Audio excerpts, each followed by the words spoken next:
తెలంగాణకు నీళ్లలో అన్యాయం జరుగుతున్నా పట్టించుకుని రేవంత్ సర్కార్పై నిప్పులు చెరిగారు BRS working president KTR. GRMB సమావేశం ఎజెండాను ఒప్పుకున్నారా అని ప్రశ్నించారు. ఈ సమావేశానికి ఒకవేళ హాజరైతే తెలంగాణ ప్రజల తరపున ఏం చెప్తారని నిలదీశారు. దీనిపై రేవంత్ ఉత్తమ్ సమాధానం చెప్పాలని కేటీఆర్ డిమాండ్ చేశారు. తెలంగాణ ఉద్యమ స్థాయిలో జల ఉద్యమం వస్తుందని హెచ్చరించారు. తెలంగాణ నీటి హక్కులకు మించిన మరో ప్రాధాన్యత బీఆర్ఎస్కు లేదని స్పష్టం చేశారు.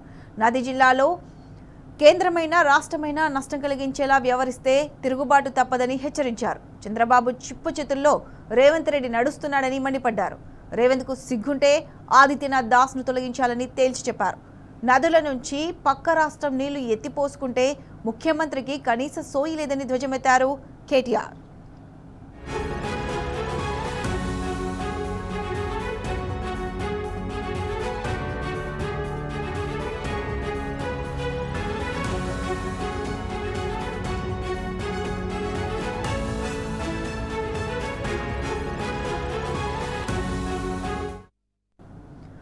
కేంద్ర ప్రభుత్వాన్ని అడ్డుపెట్టుకుని తెలంగాణకు నీటి వాటాలో అన్యాయం చేస్తే తెలంగాణ ఉద్యమానికి మించి మరొక ఆందోళన తెలంగాణలో వస్తుందన్నారు కేటీఆర్.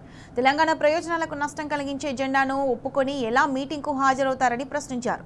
ప్రభుత్వానికి సిగ్గు ఉంటే ఈ ప్రభుత్వానికి సమావేశానికి ఎలా హాజరవుతారో ప్రభుత్వం చెప్పాలని డిమాండ్ చేశారు.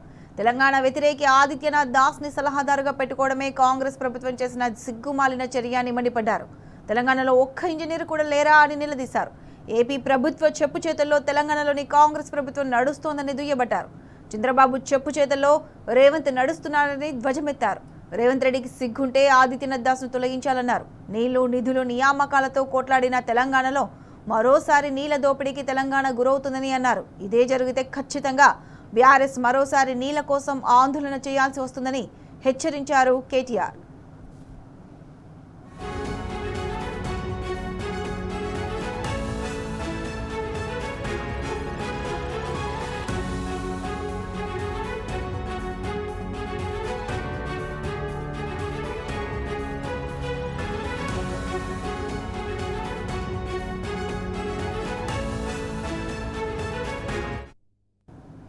నదుల నుంచి పక్క రాష్ట్ర నీళ్లు ఎత్తిపోసుకుంటే ముఖ్యమంత్రికి కనీసం సోయి లేదని నిప్పులు చెరిగారు కేటీఆర్. చేయాల్సిన పనులు చేయకుండా కేవలం దేవుడిపైన భారం వేస్తామంటే ఆయన కూడా హర్షించడని స్పష్టం చేశారు. తాము లక్షల మంది రైతులతో వెళ్లి పంపులు ఆన్ చేస్తామంటే మహబూబ్ నగర్ జిల్లాలో ఇవాళ పంపులను కాంగ్రెస్ ప్రభుత్వం ప్రారంభించిందని అన్నారు.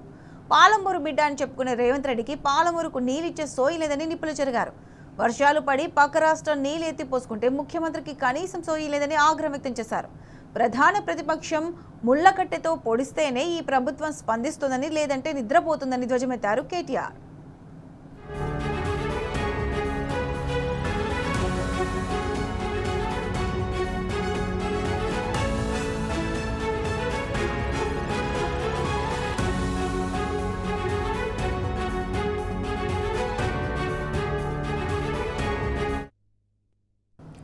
యాగాలు చేస్తే తప్పు లేదు, కానీ యాగాలతో పాటు రాష్ట్ర ముఖ్యమంత్రికి తన బాధ్యతలు నిర్వహించాలన్నారు కేటీఆర్.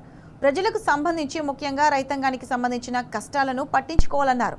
రేవంత్ రెడ్డికి పంపులు ఎప్పుడు ఆన్ చేయాలి, నీళ్లు ఎప్పుడు ఎత్తిపోయాలో కనీస అవగాహన లేదన్నారు.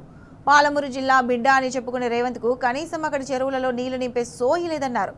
సాగునీటి ప్రాజెక్టులపైన తెలంగాణకు నష్టం జరిగేలా ఆంధ్ర ప్రభుత్వం ఇచ్చిన ప్రతిపాదనలను అంగీకరిస్తున్నారా లేదా అనేది కాంగ్రెస్ ఇప్పటిదాకా స్పష్టం చేయలేదన్నారు కేటీఆర్.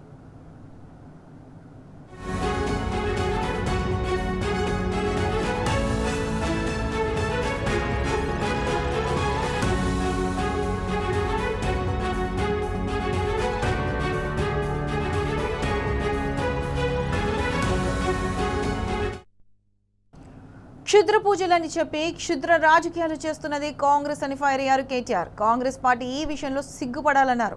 తెలంగాణ కోసం కొట్లాడిన వాళ్ళం, త్యాగాలు చేసిన వాళ్ళమని క్షుద్ర రాజకీయాలు చేయవలసిన అవసరం తమకు లేదని స్పష్టం చేశారు. అధికారంలో ఉన్నా లేకున్నా తెలంగాణ బాగుండాలని కోరుకుంటామన్నారు. కాంగ్రెస్ లాగా క్షుద్ర రాజకీయాలు తమకు తెలియదన్నారు. హరీష్ రావు గుడికి పోతే తప్ప అని ప్రశ్నించారు. ఇలాంటి చిల్లర రాజకీయాలు చేయవచ్చా అని నిలదీశారు.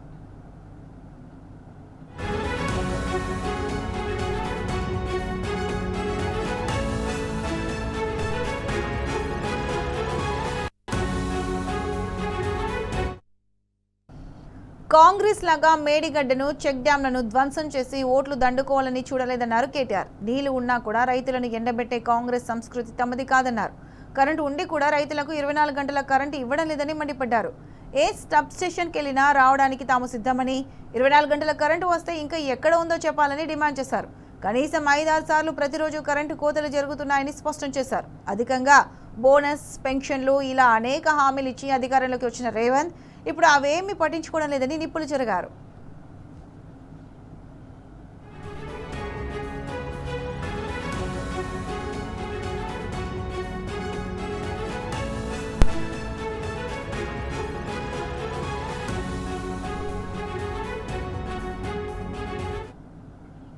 ప్రజాస్వామ్య భారతదేశంలో ఒక హైకోర్టు ప్రభుత్వాన్ని హైడ్రా విషయంలో అభిశంసన ఇచ్చిన తీరుగా ఎప్పుడు చేయలేదన్నారు కేటీఆర్.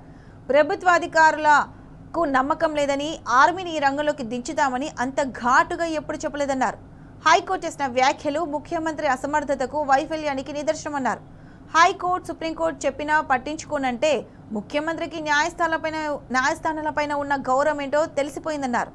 కోర్టులు చెప్పినా హైడ్రా విషయంలో రేవంత్ రెడ్డి అనుసరిస్తున్న వైఖరిని ప్రజాస్వామికవాదులు గుర్తించాలన్నారు. రేవంత్ రెడ్డి ప్రజా వ్యతిరేక, రాజ్యాంగ వ్యతిరేక ఆలోచన విధానాన్ని గుర్తించాలన్నారు. రేవంత్ రెడ్డి హిట్లర్ అని చెప్పుకున్నట్లే రాజ్యాంగ వ్యవస్థలను పట్టించుకోవడం లేదన్నారు.